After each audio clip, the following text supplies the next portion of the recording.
Fans of Ghosts and Goblins have been waiting over 10 years for a new entry into the series, and as the latest title arrives hot off the presses, does this so-called reboot of the old-school run-and-gun formula still bring the nostalgia? And by nostalgia, I mean getting repeatedly slapped in the face?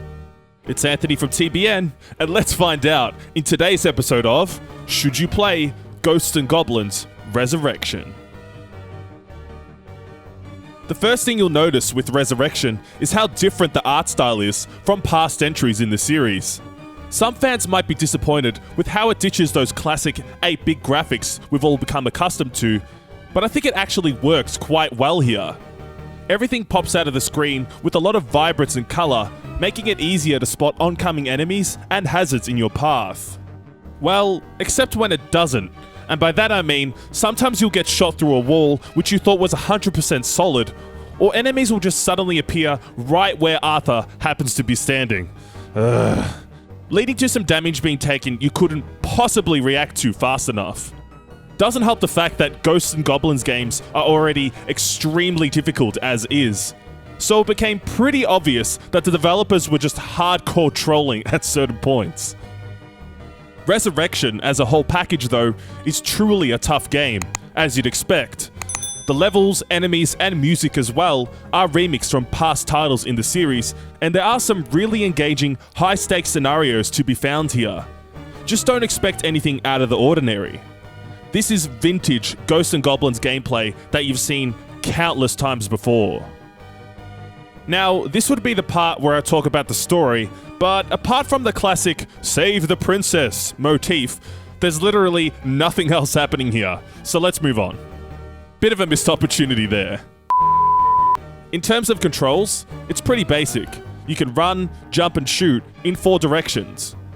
That is all. No, you can also use magic abilities that can be unlocked throughout the campaign. These magic powers help keep the gameplay fresh and provide different methods of overcoming a tricky platforming challenge or a dangerous enemy who's giving you a hard time. The same goes for the weapons themselves, which can be found in treasure chests on your adventure. The classics like the daggers, arrows, and the blue flame that everyone hates all have their own varied attack properties and maximum range they can be fired. Though I did find it annoying that you can't shoot diagonally, and that you can only carry one weapon at a time until you unlock a very specific upgrade, because some of them are just not appropriate for certain situations. Particular weapons can honestly end up hindering Arthur's true attack potential more than anything, and force him to stay too close to an enemy that should be dealt with well away from arm's reach. The overall controls have that Ghosts and Goblins feel down pat, but Arthur definitely seems a touch less mobile compared to previous entries in the series. It's almost as if he's swimming underwater when he jumps, like someone's tugging back on Arthur's armor when he leaps forward.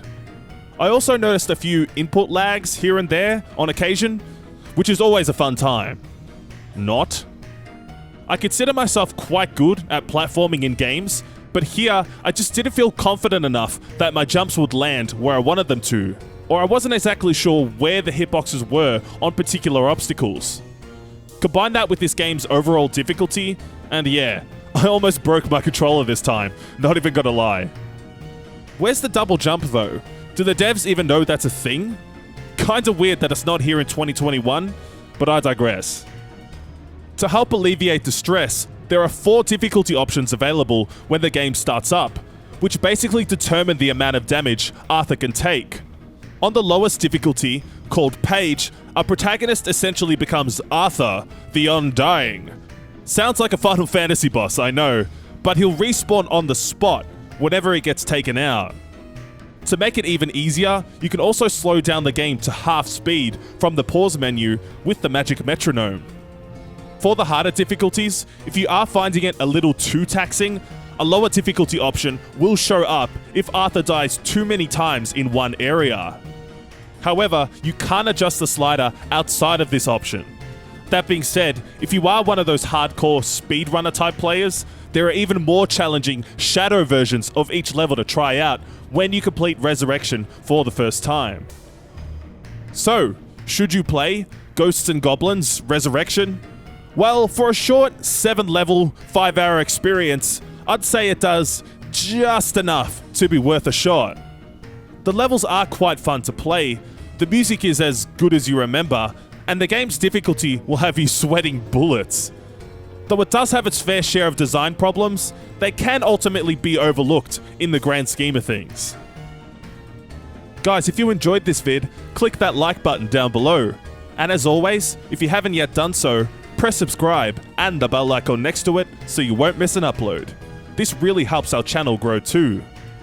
For more on Ghosts and Goblins Resurrection, visit thebetanetwork.net to read our written review and check out our podcast called Games We Played That for some silly antics from our TBN team.